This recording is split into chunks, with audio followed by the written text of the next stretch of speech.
that's well worth celebrating.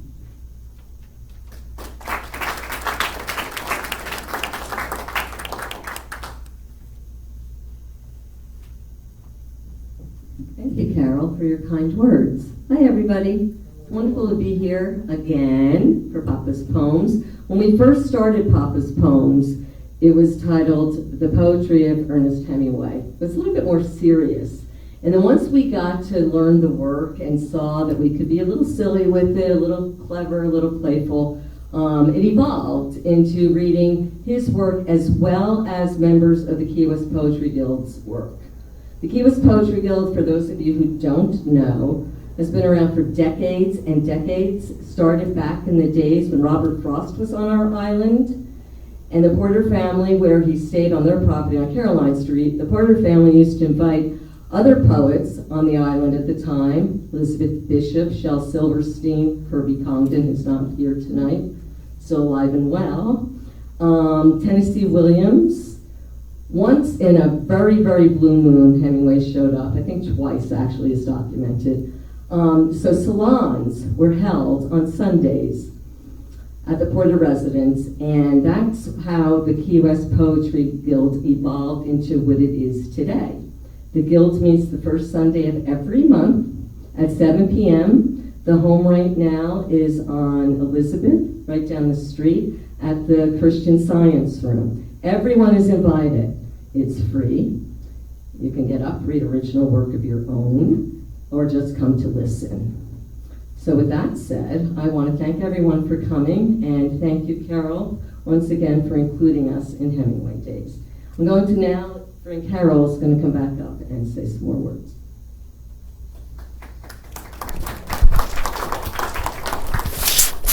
Musical chairs and musical microphones tonight. Of course, there's someone else that we need to honor here. Key West recently named Poet Laureate, beloved storyteller Tortuga Jack Hackett. And Jack, I remember you for your talent and your humor during the very, very long ago Hemingway Days Storytelling Competitions. You blew everybody else away. Congratulations on your well-deserved title.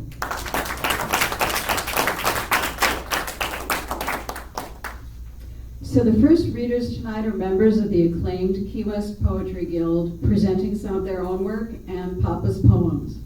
Few people know that Ernest Hemingway wrote poetry early in his career, but it was very important in the evolution of his writing. And here to guide the Guild's portion of our evening are Jack and Nancy, or one or the other of them. It's whatever. Somebody is going to come up to the microphone, really they are.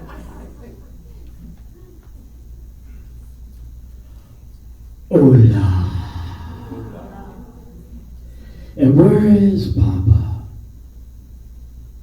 It's going to be right here in his words that we're going to echo out.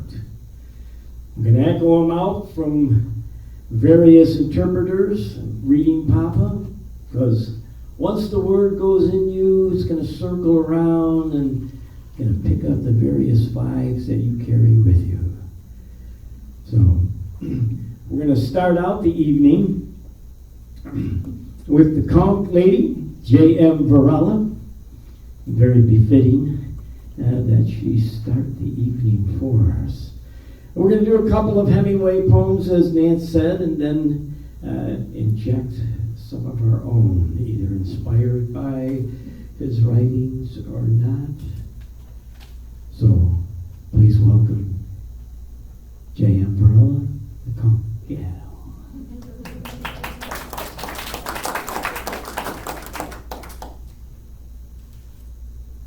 Not much for titles, but there are two that I'm very proud of.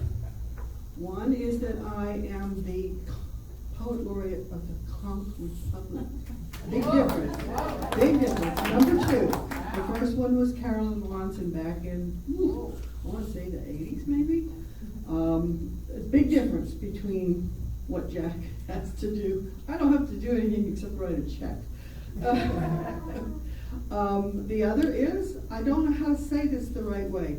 I could say I'm the oldest living member of the Key West Poetry Guild, because in 1973, before it was the Key West Poetry Guild, I was attending Jessie Newton Porter's Sunday salons upstairs in her porch. So, You're old. I'm old. I'm up there.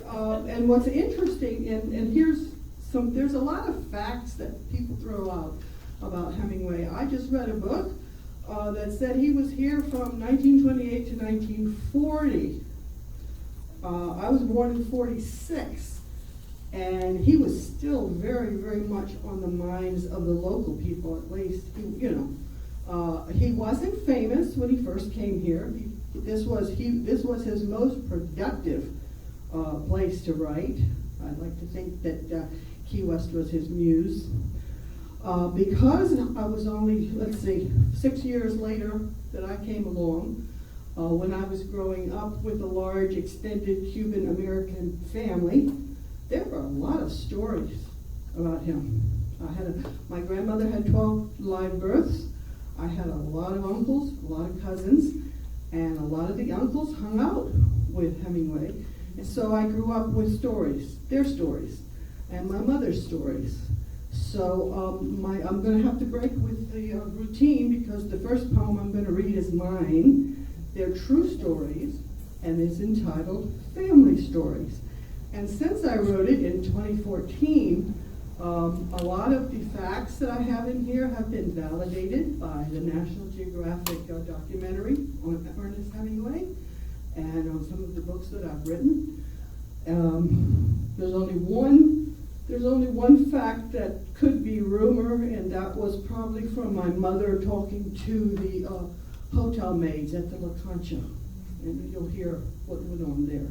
So here are my family stories about Ernest Hemingway. Oh, Papa, you are a naughty boy with a soft heart, too many bumps on the head, and a family trait for suicide. In the 30s, you hung out with my uncles, fishing, drinking, and whoring. Wore beat-up clothes, no shoes, and a rope belt to hold up your pants. Theo Manuel told me how you came that morning, tears in your eyes, pleading for help to remove the bloated bodies out of the coconut trees of the veterans who never made it off Manacumbi on the train, died in the storm surge of the 1935 hurricane. Then later, returning the favor to my family, a few years later, when you jumped into the bayou at Bayview Park to rescue Theo Philip, but had to deliver his limp and drowned body to my grandmother instead. A little schizoid with many sides to your personality, playing with your kids and six-toed cats at the White Street home while you had a 2-week tryst with Edward Gardner at the La Concha, just a few blocks away. A passionate pacifist, writing against the evils of war, then took great pleasure killing magnificent animals in Africa, almost like two different people. The caretaker of your island home was my friend's father. In the 60s, local teenage girls enjoyed swimming in your pool and had slumber parties there after you left for Cuba. I pecked on the keys of your typewriter and slept on the white bearskin rug upstairs in the study, never realizing how famous you were until it was too late. Shine, Mama's yard man, was your sparring partner. His ebony muscles glistened with sweat as he pulled weeds in the hot sun, but he never spoke of you. To us back then, you were just another rich gringo who bought a big house but didn't stay very long. Years later, working on a book report in high school, I fell in love with your stories and descriptive phrases, remembering your instructions to new writers. Write about what you know. So I did. Some of you might be interested in this piece of artwork. It is an artist rendering of what has become known as the Hemingway Stilts, or the Northwest Passage Light. It was located 8 miles from Key West, Florida, at the entrance of the Northwest Channel. The first light was put on and was actually a light ship in 1838, and then they built this structure, not a tropical structure. It had slate. It was a very heavy-duty building with slate roof. These slates. But during Hemingway, it was called Hemingway Stilts because he would go out there when he had too much with the kids and the family and the cats and whatever, and he needed to concentrate, and he would write. And he did most of his best writing here. In the 70s, local people used to go out there and spend the night and have picnics. But in the 70s, there was a fire, and then there were a couple of hurricanes. So the only thing that's left is shown in this photograph over here. That was taken 3 years ago. I haven't been there in 3 years. Right now, I understand there's only like 2 of the pilings left. But when in my better days, I would dive underneath the stilts and bring up these pieces of slate. I had a whole bunch of them. They're really neat because they have all the marine life on them. And I used to give them out to my friends and my family. And then we started this, and I said, well, I'm going to do something with it. And so I did put some of his poems over right here that you can come up and take a look at afterwards. And that's about it for me.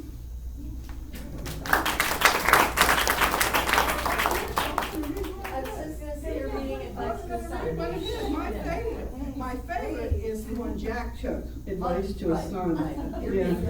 Yeah, I'm reading the one about the cat.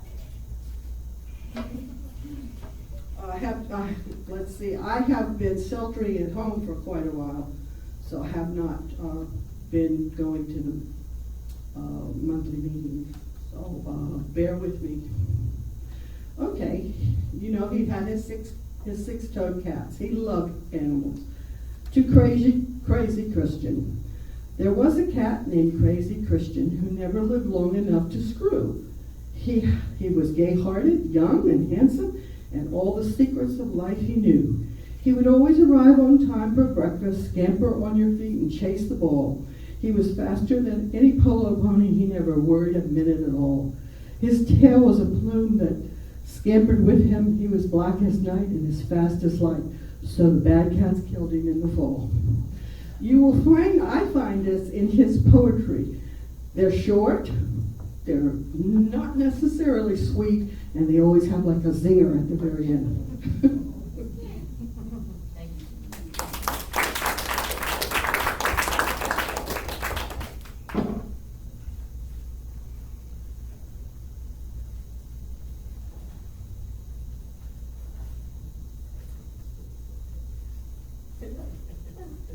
Loosely organized. You usually say that. I thought you wrote it down.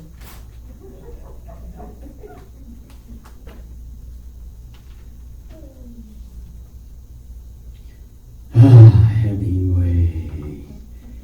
Yeah, born in Oak Park. I'm born in Chicago, Illinois. And unbeknownst to me, actually kind of got on one of those Hemingway trails that a lot of these papas that visit speak about going here and going there. But I didn't know I was going here and going there. I did go out to Oak Park and see architects' works and stuff, and didn't pay much attention to where Hemingway was born. When I was sailing on the Great Lakes, I found myself in Walloon Lake, where this family used to summer all the time, and I went, oh, that's pretty cool. Hemingway used to hang out here, fish right here, and stayed somewhere over there. And then when I found myself bumming around like you're supposed to in Europe or someplace, and found myself in Paris, and then found myself in Spain and the Ronda Bull things, and then I found myself living in Key West and then sailing over to Cuba. I go, like, what? So this sort of trail unbeknownst to me until I stopped and took a look. But some of the things Hemingway says in my mind and writes these short pieces, and they lay sort of kind of a foundation of some of his thought process and action, I think. And for example, This could well set the tone for Hemingway's bravado and look on something written in his high school days. It's dedicated to his friend F.W. He said, lives of football men remind us. We could dive and kick its slug, and departing leave behind us hoofprints on another's bug. Yeah, tough guy. Yeah. Yeah, he might give some things up and he might pull some things right in. And he says, I'm awful wild women. I'm awful wild women in cognac and sinning, for I'm in love. Of course he was in love. He was in Paris. So that's when he wrote that one there. But love can take some strange turns and might have a little wry or irony in thought process too. And 30-some years later, he writes something like this, jotting it down. If my Valentine you won't be. If my Valentine you won't be, I'll hang myself on a Christmas tree. Yeah. But one of his things, chapter heading, and his chapter heading is actually the first introduction of Hemingway's work into a publication, a book published in the United States, published by an Irishman, hey, who found this poem and listed it in his book, The Best Poems of 1923. He says, we have fought the longer thoughts and gone the shorter way, and we have danced to devil's tunes, shivering home to pray, to serve one master in the night, another in the day. Chapter heading is surfacings of his work in a United States published book. And of course, he gives advice to his son. And this would be, obvious that some of this stems from his closeness in Chicago. Working on the papers and coming to Chicago is, a matter of fact, tales of Hemingway in Chicago going out to Dime Pier, where they charge you a nickel to get out to the pier because it was in the middle of the river, and a nickel to get back. Hemingway would pay an extra nickel if you let him row. And it comes down from some Irish saloon keeper, my uncle. Advice to his son: never trust a white man. Never kill a Jew. Never sign a contract. Never rent a pew. Don't enlist in armies, nor marry many wives. Never write for magazines. Never scratch your hives. Always put paper on the seat. Don't believe in wars. Keep yourself both clean and neat. Never marry whores. Never pay a blackmailer. Never go to law. Never trust a publisher, or you'll sleep on straw. All your friends will leave you. All your friends will die. So lead a clean and wholesome life and join them in the sky. Advice to his son.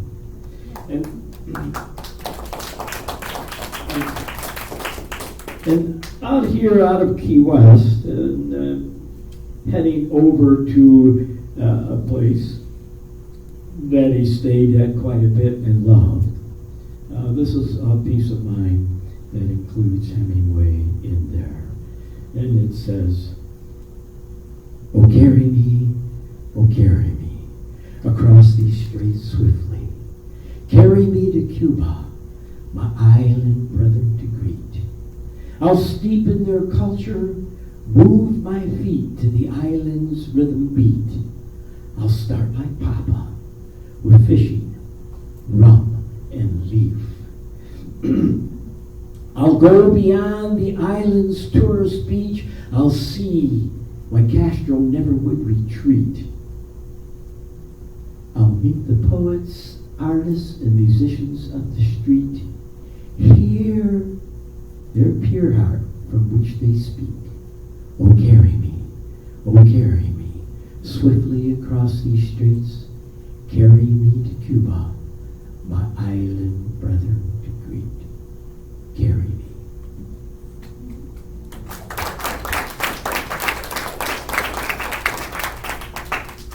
And now we're going to have Patty Peyton Tiffany come up, and she has some anthologies. She's included in our anthology, Poets of Key West Guild, Awoken. She's in the Land Journal, and she is also one of the many of our guild members and the Key Grant benefit.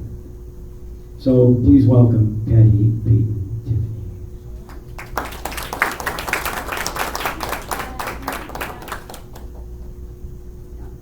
I can't pretend to come up with the drama that Jack can bring to a poem. So I'm standing here before you at your mercy to love me anyway as an aspiring poet. This is the book he was talking about of my poetry. Thank you. Yeah. It's available at Island Books, which is our favorite bookstore, or some favorite bookstore of ours. I was fascinated to read some again, because I've been invited, thank you Nancy, before to read some of his poetry. I have two here. One is, I think, a rather joyous memory. And I don't find a lot of joy in his poetry. But he spent 21 summers of his life in Michigan, in northern Michigan, and he really loved it. And the stories about Nick Adams were published after his death that came from his experiences there. And I had never connected those dots.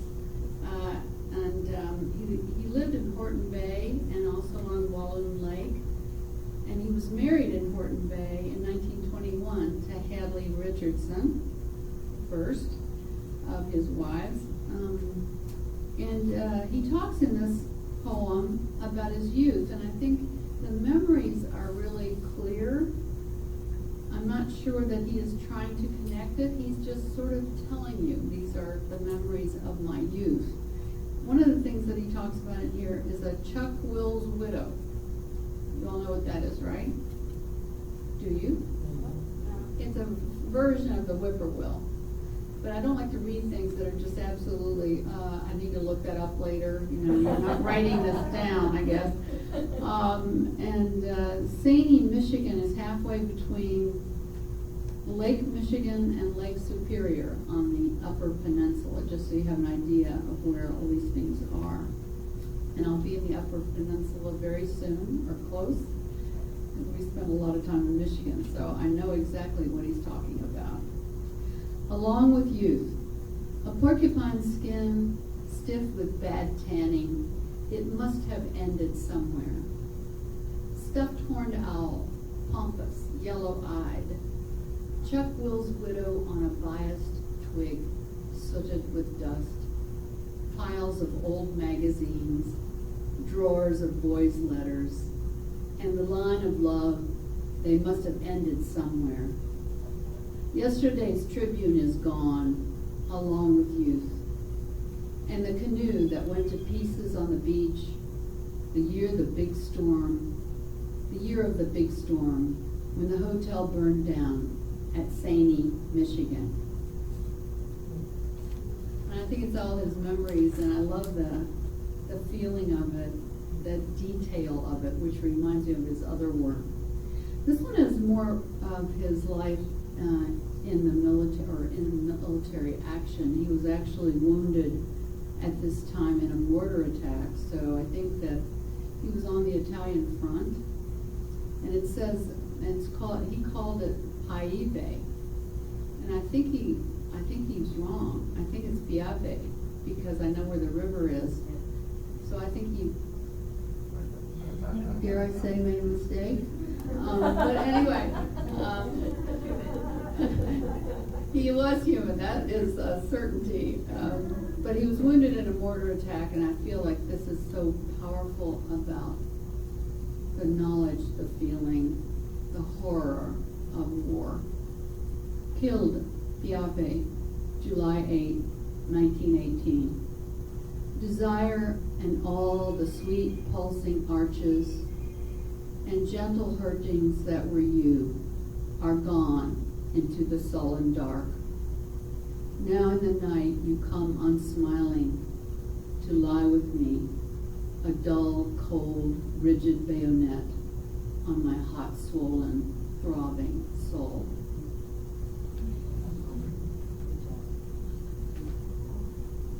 Reminds us all of something, sometime, someone that we knew, maybe in war. I'm just going to read a couple of mine. One is a memory, and it's a very clear memory of people I loved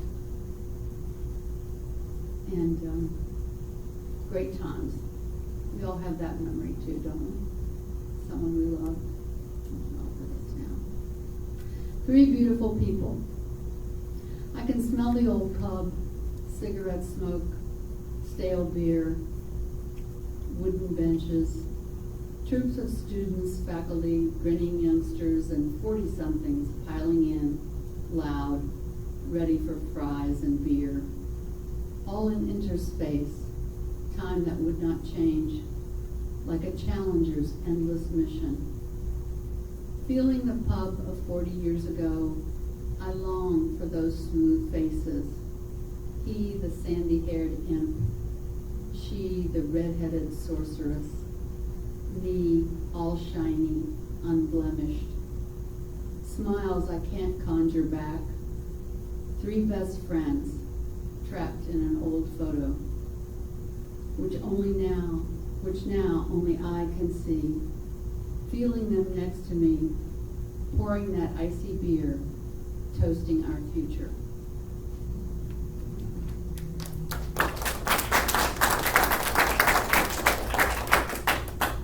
Now I'm sure since there are poets here, there have to be some cat lovers here.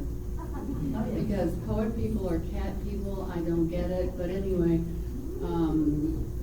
lots of animals, but cats for sure, and I think you'll enjoy this one. Magnificat. How you intrigue, cattail, a twitch and swat, head snuggled on my address book, but you don't care about addresses, or the crow of rooster in dark distance, as if your half-closed eyes saw everything they needed to, before I stroked the sleeping paw, curling pointy claws to catch me.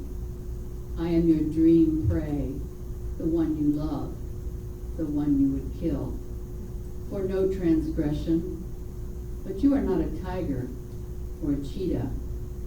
You are just reminding me of your heritage, majestic memory of predation and pounce. How easily you could survive without me, deep yellow eyes drowsing, curled, fur wrapped in damp jungle vines, watching for weakness, the timid scurrying away from your gaze.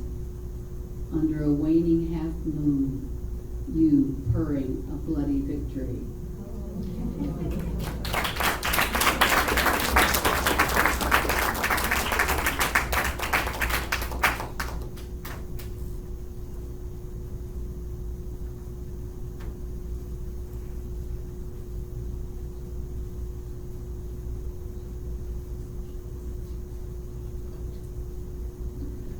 So we're going to have a more lyrical poet as she sums her works up.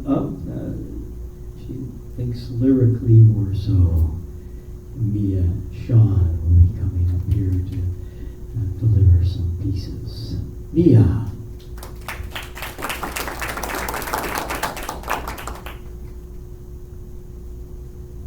Thank you. I'll start with a poem by Hemingway. I Like Canadians by a foreigner. I like Canadians. They are so unlike Americans. They go home at night. Their cigarettes don't smell bad. Their hats fit. They really believe that they won the war. They don't believe in literature. They think art has been exaggerated. But they are wonderful on ice skates. A few of them are very rich. But when they are rich, they buy more horses than motor cars. Chicago calls Toronto a Puritan town. But both boxing and horse racing are illegal in Chicago. Nobody works on Sunday. Nobody. That doesn't make me mad. There is only one Woodbine. But were you ever at Bluebonnets? If you kill somebody with a motor car in Ontario, you are liable to go to jail. So it isn't done. There have been over 500 people killed by motor cars in Chicago so far this year. It is hard to get rich in Canada, but it is easy to make money. There are too many tea rooms, but then there are no cabarets. If you tip a waiter a quarter, he says thank you, instead of calling the bouncer. They let women stand up in the streetcars, even if they are good looking. They are all in a hurry to get home to supper and their radio sets. They are a fine people. I like them. And that by E.H. And then I'll read a couple of my own. Also about people. But these are the people that, well, if you're local in Key West, you'll know them. But you'll know them even as a non-local. They are our special people here in Key West. Harbor for the homeless. So soft and in simplicity, your treasure trove is time. Your gold and diamonds, sun and sea synchronicity. Still stabs of social shunning to forever find. Poets pushing pedals, corporate officers on carts. Heat and hunger are your medals. Heaven for the homeless holds your hearts.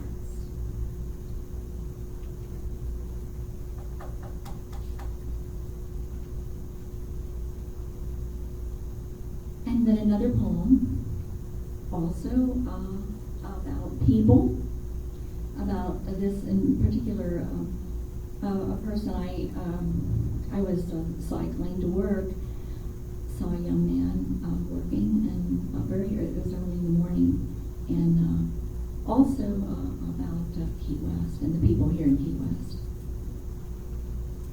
Early morning, Michelangelo, a morning in Key West. Anonymous youth, the early morning Michelangelo, to the biased, uncouth, yet with dignity's music you roll. White picket specs, hard-working man, sliding strokes of paint like last night's sex. Diligence, all you can. Fences you may find won't hold the summits you will climb. Soar, early morning Michelangelo. And then I have another. I'm just loving this. I have another poem by Ernest Hemingway. It's also lyrical, and this is my favorite. And it's also social commentary. The age demanded. The age demanded that we sing and cut away our tongue.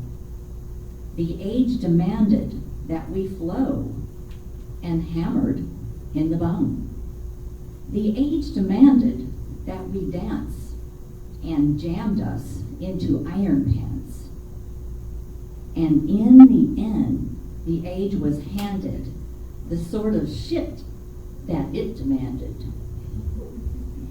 And then speaking of social commentary, finishing with social commentary, and as a good seg from EH's, my own social commentary poem. Florida is fake fruit. Her love for Mickey morose, poisonous politicals coast to coast. Her caring is moot. Florida is fake fruit. Tilting with storm gods, June to December. Starving manatee seagrass only to remember. Sugar fields smoke skyward, incinerated shoots. Florida is fake fruit. Her coral reef's health is history. Her water quality monitoring, a mystery. Her culprits, fulminant fertilizer and people poop. Florida is fake fruit. Climate chaos will cultivate change. Florida's human priorities soon rearranged. Her fecund legacy and paradise to recoup. Drifting down in saline seas, sink Florida's fake fruit. Thank you.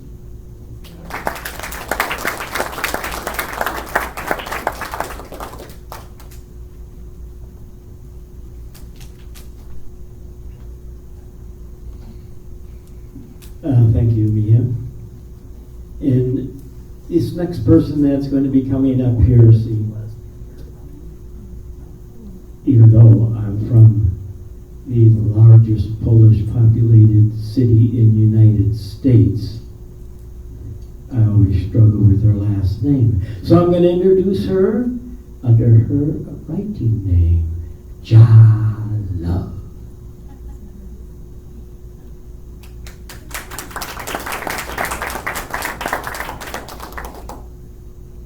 Vicky.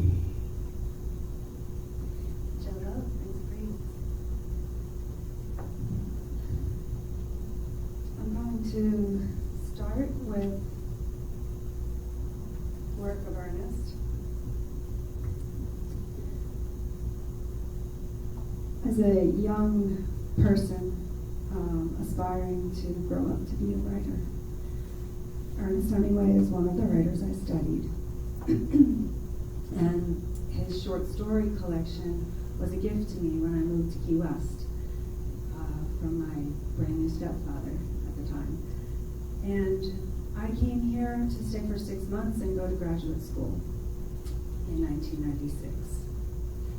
And I joined the Key West Poetry Guild the third week I was here. I've been reading with these wonderful, talented, creative people since then. Next, please. This first poem by Ernest Hemingway is God is Away for Summer. God is away for summer. The city swelters along without him.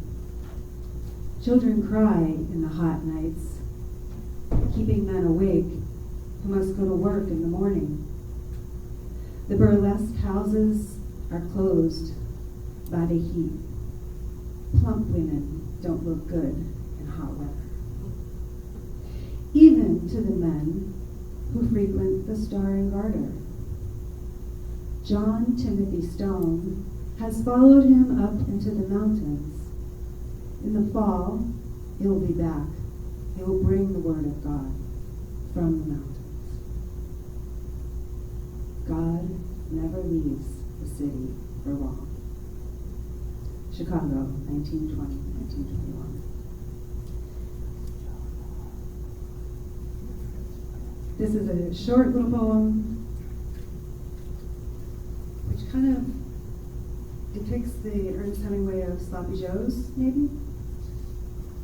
Ultimately, he tried to spit out the truth, dry-mouthed at first. He dropped and clobbered in the end. Truth dribbling down his chin. This last of the selected poems of Ernest Hemingway is called Oily Weather.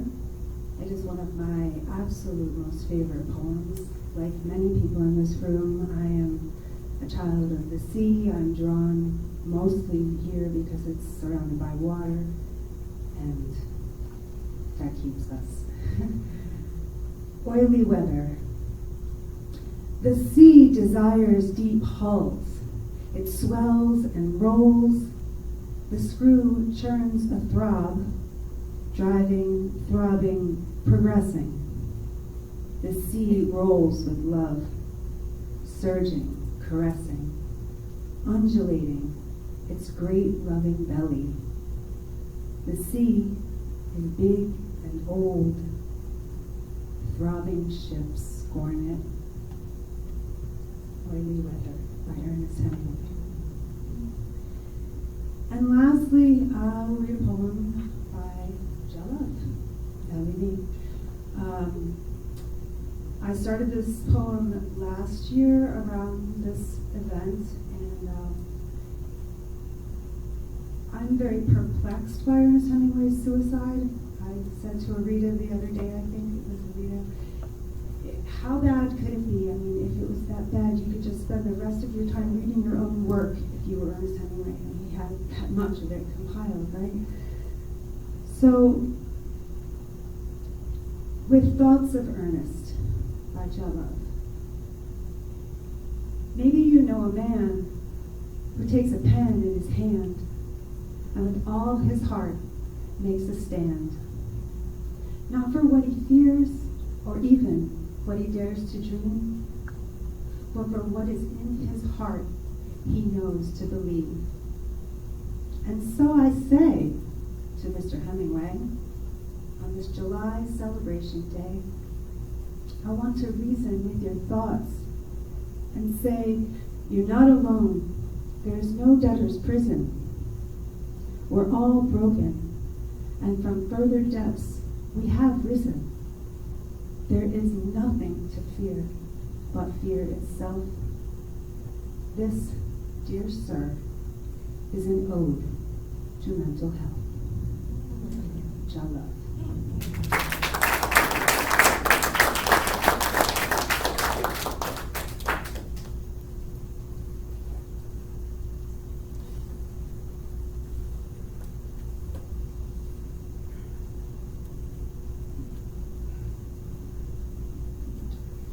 And now we're going to hear from,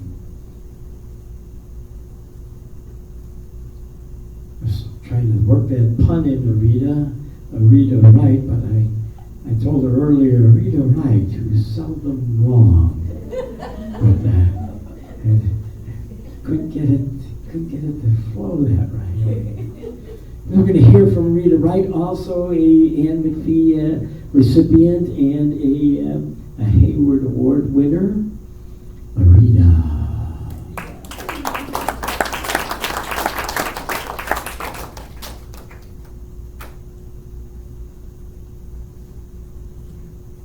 Thanks, Jack.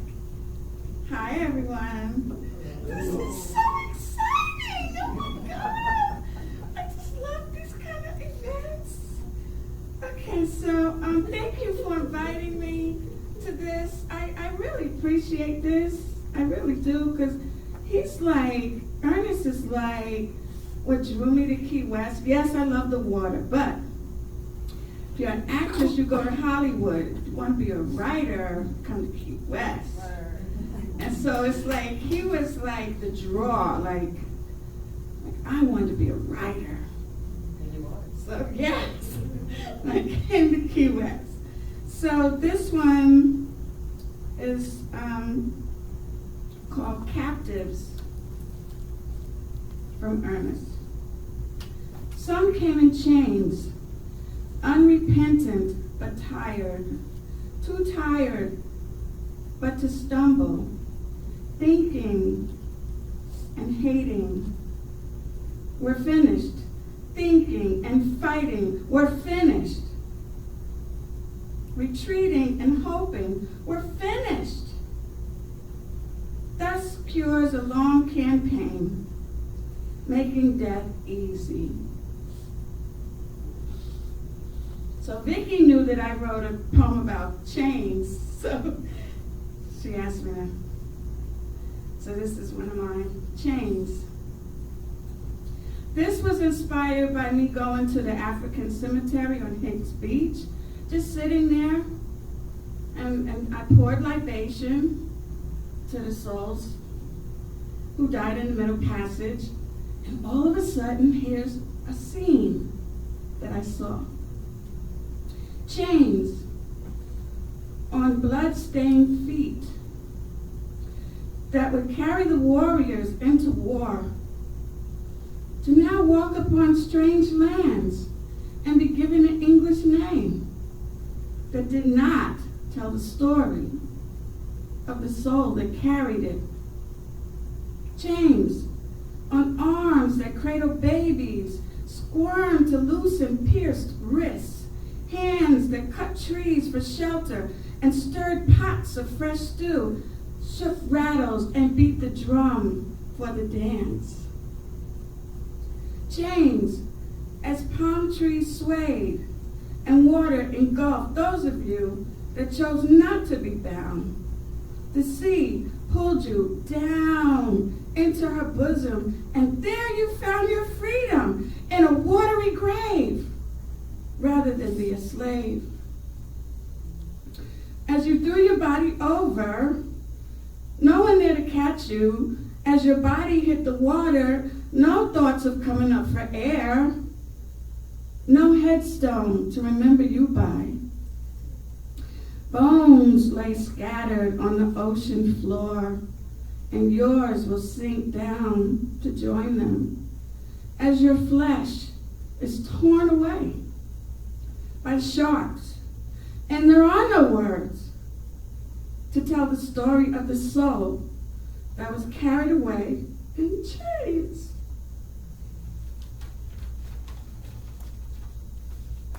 I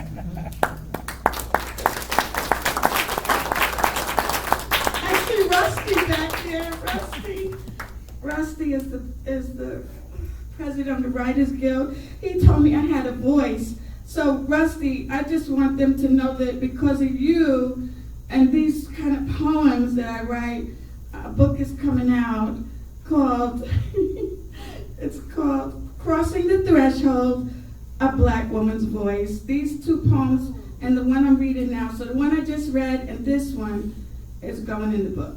It's called If Captured, very recently written, like recent. Eyes are gonna run tonight, just before midnight, when I'll be out of sight. Eyes are gonna kiss my wife and chillin' goodbye. Eyes are gonna act like I don't hear him cry. Eyes are gonna follow the North Star all the way up to Freedom Land. I'm sorry, but to tell Master's land another day, I can't. Eyes are gonna run tonight and hope and pray I put miles between me and this here plantation before daylight. Eyes about to risk life and limb to be free.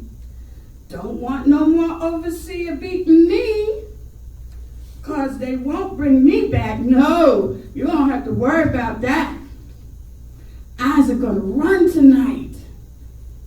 And if captured, I got this here knife.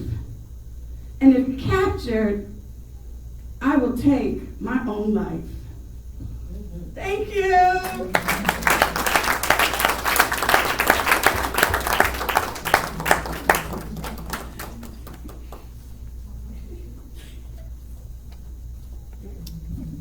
Thank you, Rita. Well, we're going to have Nancy Boylan, who will finishing up this section, and she's, as stated earlier by Carol, she'll be heading out of Key West shortly, so I'm bringing stuff to some other place. We will carry on the stuff that she brought here. Nancy Boylan. Thank you, Jack. Hello, everyone, again. Like many fiction and some nonfiction writers, Ernest Hemingway wrote poetry but did not want to be known as a poet. He met Ezra Pound and Gertrude Stein in 1922 in Paris, and they saw that he had potential. And he shared 10 poems that he had written with them, and they published them. In his first published work, 3 stories and 10 poems, it was published in 1923. So that's what started out his career. Escott Fitzgerald, Faulkner, Tennessee Williams, all poets, but they kept it kind of a secret. Hemingway wrote poetry up until he died, and that's all documented in this wonderful book, which is sold at Island Books as well as Books and Books. So I am going to read a poem that he wrote for Gertrude Stein.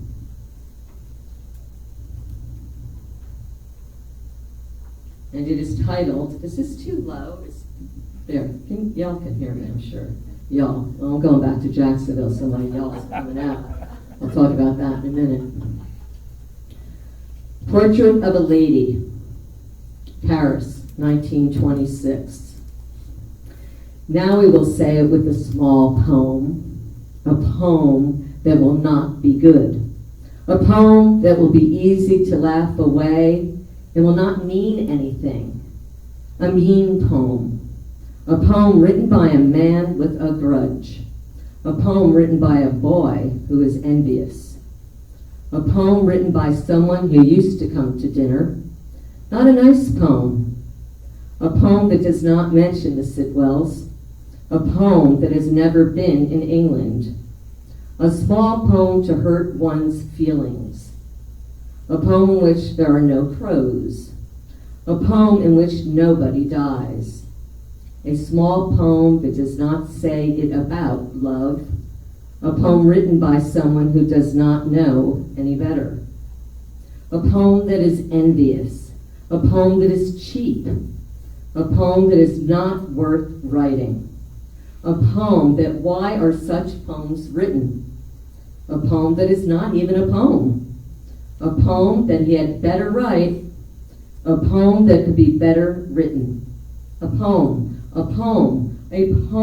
that states something that everybody knows, a poem that states something that people have not thought of, an insignificant poem, a poem or not. Gertrude Stein was never crazy. Gertrude Stein was very lazy. Now that it is all over, perhaps it made a great difference if it was something that you even cared about. He had a falling out with Gertrude, obviously. After his road to stardom started. I love that poem. I read it every year. I think it's very significant. And as Carol and Jack have mentioned, I am heading out of Key West. And I'm going back to Jacksonville Beach. And I still will be active in poetry. We have Edgar Allan Poe in Atlantic Beach. So I'm going to start Poe Days at Poe's Tavern, which has been in Atlantic Beach for about 40 years now. I used to drink there before I was of the age to drink. So it's more than 40, if I am telling the truth. So that's going to be fun. And then it's always been my dream to spend time up north and here. So I will be spending time here in the winter. So you will be seeing me again. All right. I am going to read, as most of you know, I write about silence. That shall continue. This is titled, Silence Falls. It is my body's mind, not mine, that prays, that fevers itself and throws me shivering on concrete, on spring leaves and green seeds that would bear weight. My blood contains the color of moments deceived watching stars, fused moans inside thin walls that pierce small knives through skin.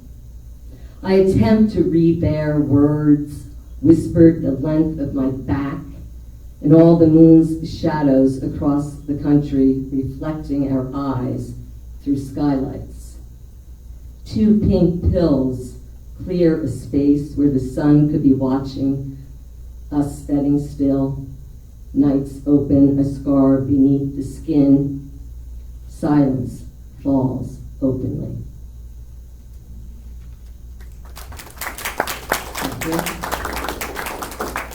And one for the road, as Jack says. And this, I'd also like to dedicate to my friend Patty. Awakened. Cock crows in the stillness of dawn. 1,000 times a day I wake, lap up your name, shed the skin of a devil's snake. My heart beats itself apart in the darkness of daylight. I play the piano with broken fingers. My 7th chakra hurts. The unnerving silence hardens, hardens the stagnant pond. Thank you. Thank you very much, everyone, for coming. There is cake. Carol Johannessi is going to get up and announce and read the winner of Lorraine Hemingway Short Story Contest. But please grab some cake in the meantime so that we all can sit back, relax, and enjoy Carol's reading.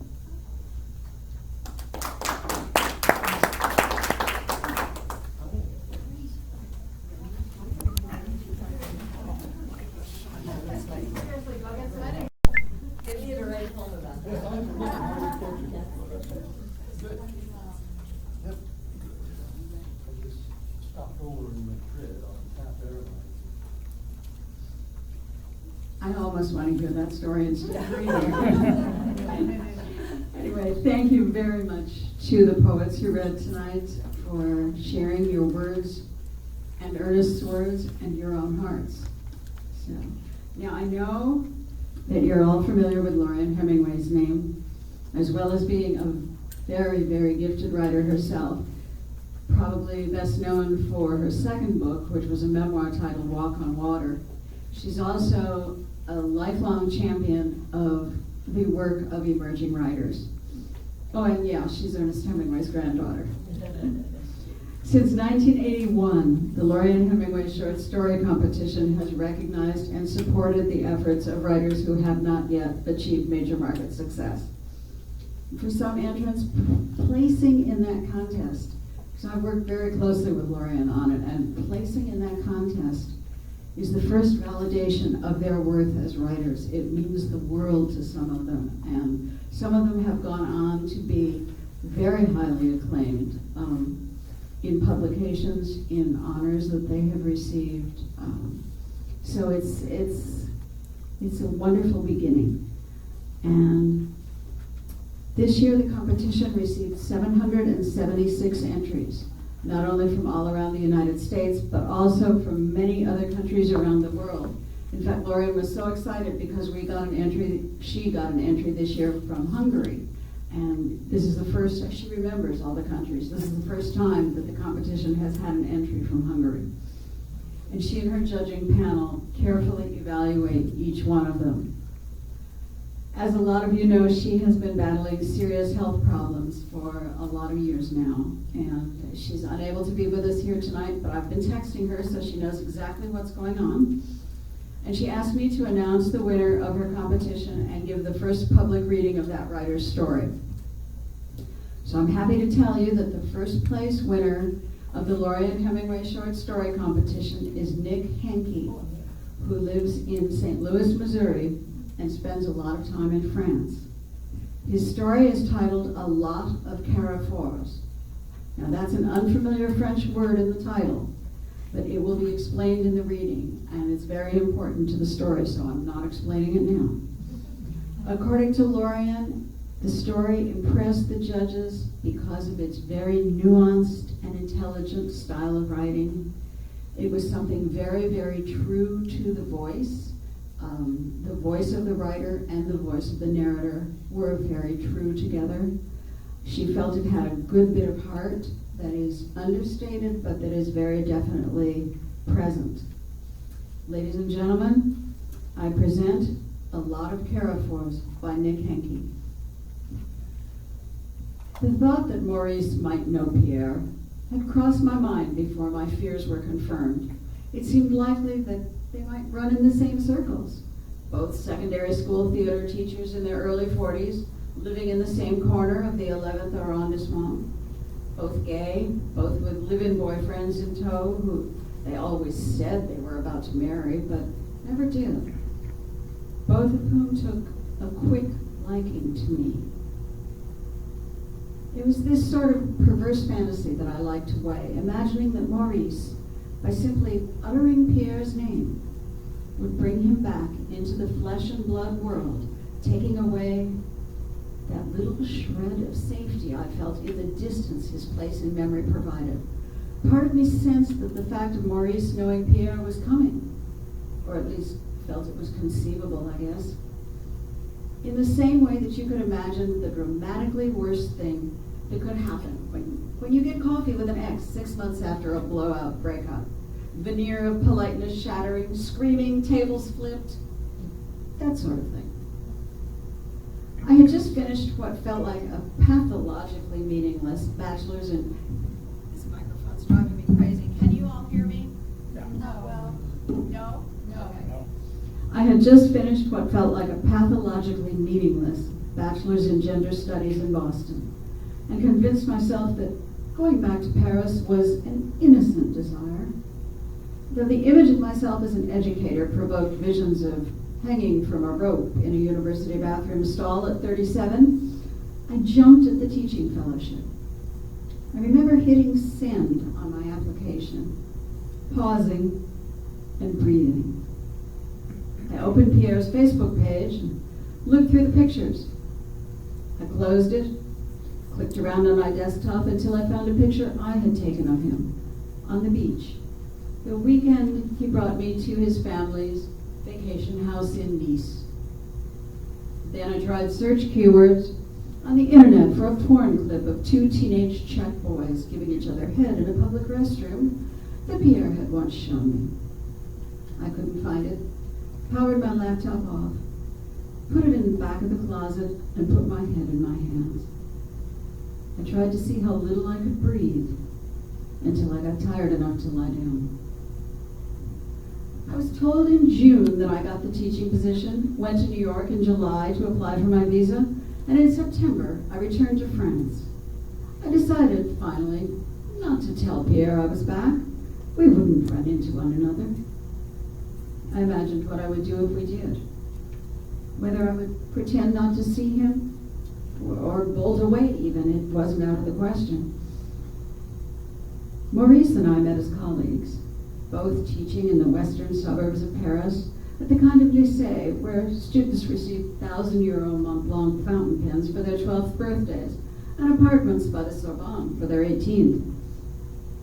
I saw him for the first time out in front of the main building smoking a Camel.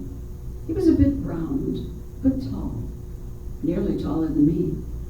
And he carried his weight with a kind of pleasure, gloriously not in his 20s. His body seemed delighted with its own corpulence. Ah, the new American teacher in the English department. Yeah? What do you want with Paris? He asked blandly, puffing. Oh, you know, I sighed and looked away, trying to resolve all my Freudian complexes, I guess. He straightened up and looked at me a little too steadily. How old are you, 19? Yeah, more or less. I'm 22. So, a little more. I tried not to smile. That's mean. I liked being 19. You know, the oldest students here are only 4 years younger than you. There's a high possibility of some very insistent flirtation from the girls, or the boys, Perhaps you'll get a love letter. If I do, I'll make you a copy and get it framed. I almost didn't notice him look at me as I walked past and into the building. A distant family friend had a room in the 7th that I was living in, on the Rue de Grenelle, a few blocks away from the Champ de Mars. In all, it was about twice the size of the twin bed, but it was free. The friend was planning on rehabbing it the following summer and told me I was welcome to it until then. There was no heat, and the water from the tiny spout euphemistically called an Italian shower in apartment listings came on cold. I bought a rice cooker and ate lentils and vegetables cooked in the steam tray. There was no refrigerator, so I couldn't buy food other than what would keep in the medicine cabinet. My razor, next to the antidepressants, next to the olive oil. The bathroom on the floor was broken, so I peed in the shower or walked down to the Eiffel Tower and waited in line with the drunk German tourists at 10 p.m. to use the toilet before I went to sleep. Then I would lay in my bed and think about who I was going to spend the year with. I suppose I had an unspoken agreement with myself that when I came back to Paris, I would have a different object of desire. I imagined that I would meet a French girl, more capable and well-adjusted than me, from somewhere like Nantes or Lyon, and we would have a healthy relationship with robust pastimes. We wouldn't drink with abandon. We wouldn't do drugs you needed needles or your nose for. And there wouldn't be a voice in the back of my head wondering I was facilitating something. In theory, Maurice did not pose a threat. There was a safe platonic distance. I was too young for him, and he was about to marry his partner. And I had intentionally dropped enough references to girlfriends that he knew my sexual party line. Theory is tremendously comforting. During the Toussaint vacation in November, Maurice invited me one afternoon to the new exhibition at the Centre Pompidou. It must have been only the 3rd or 4th time we had seen each other outside of the high school. He had insisted that I chaperone outings to the theater with him. And so I had gone with our Versailles high schoolers to a surprisingly moving play about anonymity in the digital age at the Vieux Colombier, then a soulless Norwegian drama at the Odeon, and finally a new production of Angels in America at the Comédie Française.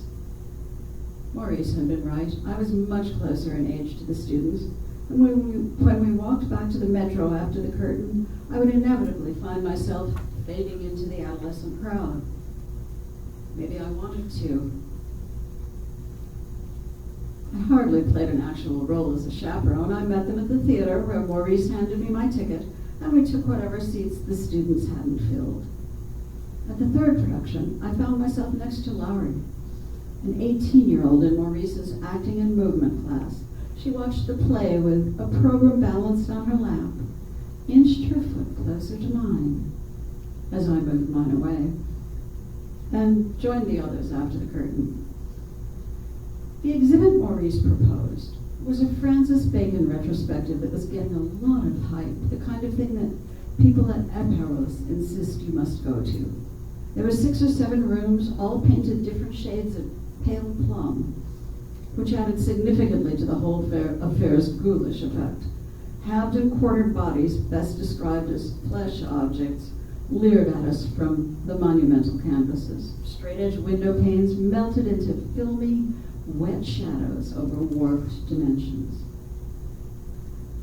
As much as I hated to do it, I spent most of the exhibition culturally signaling. Who and what X reminded me of, which artistic movement Y evoked. It was my worst habit.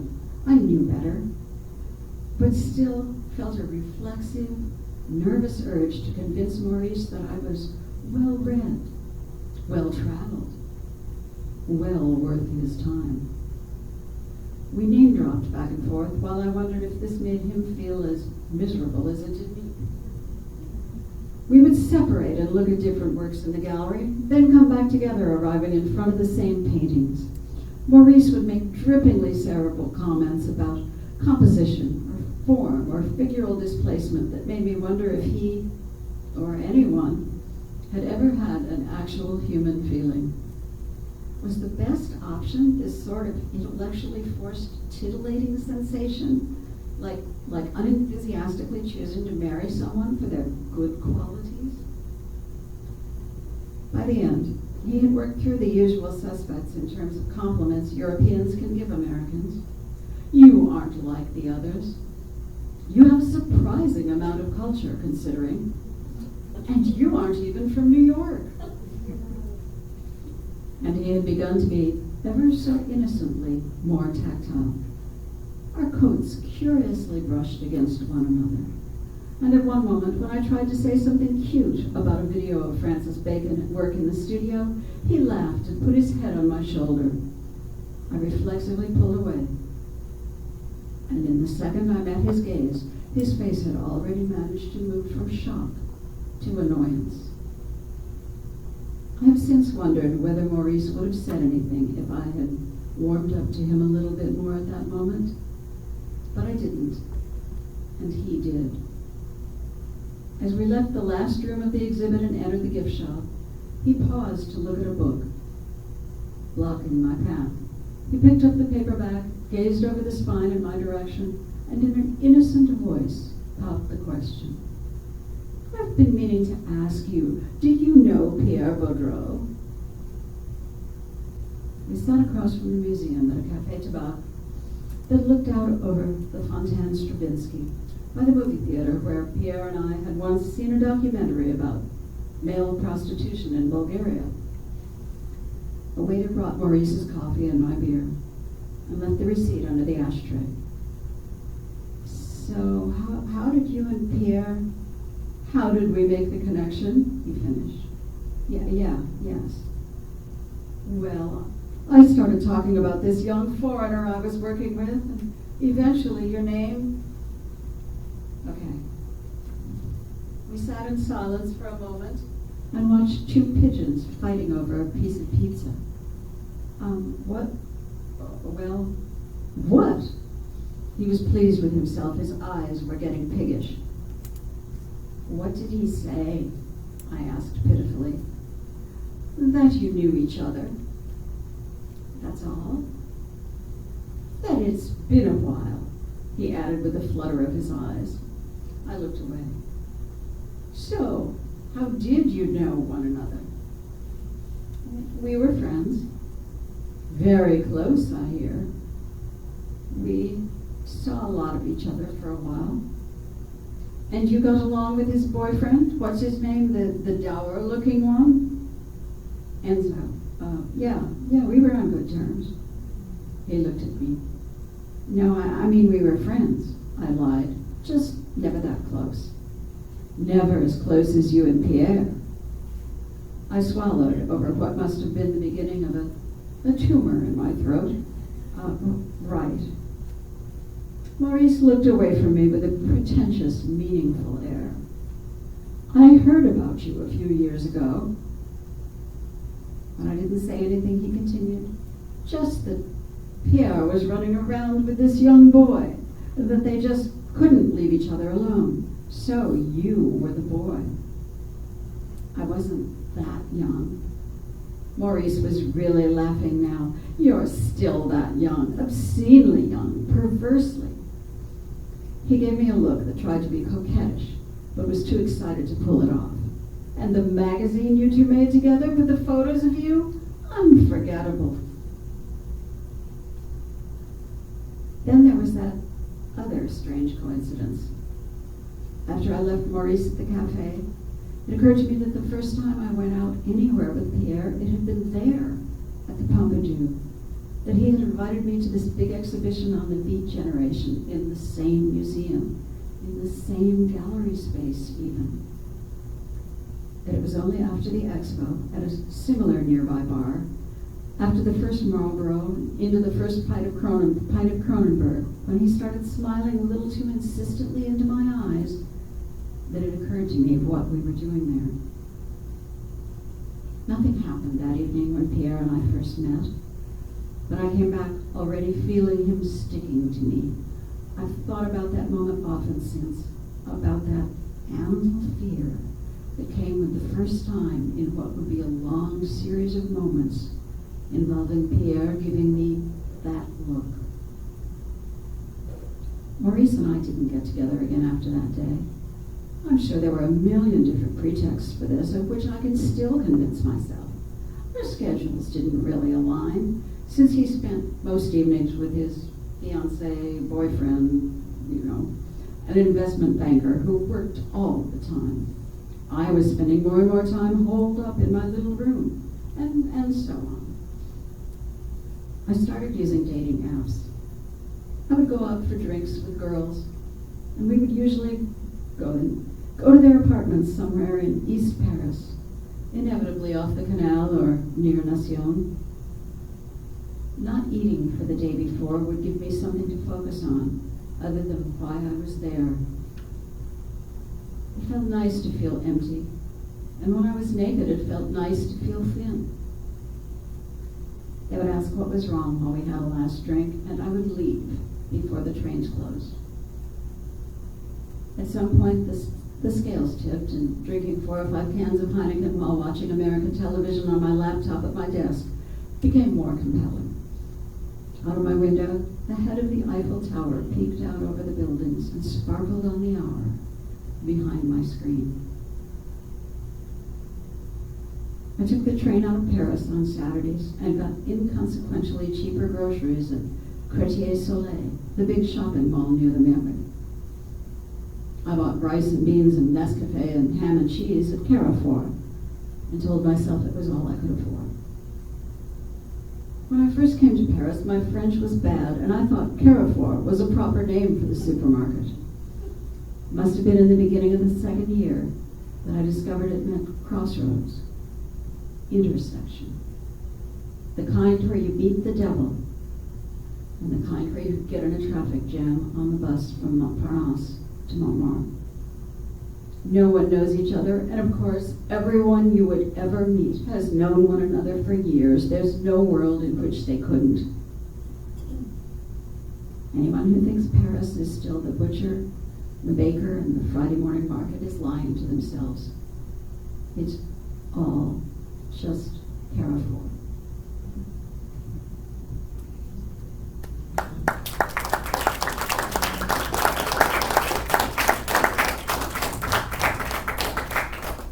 Lorian was right. That is one amazing piece of writing. I'm fascinated by the way that the literary restraint matches the restraint that the narrator is imposing on his own life. It's fascinating. If any of you here have entered the short story competition, know that your talent and your words are very highly valued. As those of you who are poets here know, writing is not an easy adventure. And it takes a lot of courage and a lot of perseverance to craft and submit works that have a bit of your soul in them. To tonight's fantastic poets who presented poems that contain a bit of you all's souls, see you, Jacksonville. We thank you and we applaud you.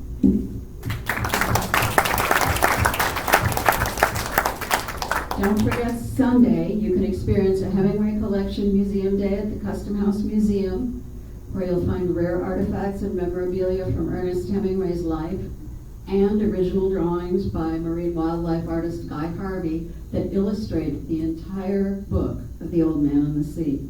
Museum admission is free if you mention Hemingway Days at the desk. And tomorrow, July 21st, is the 123rd anniversary of Ernest's birth. So, as a fitting salute to the author who loved Key West, if the cake isn't all gone, for heaven's sakes, have another piece.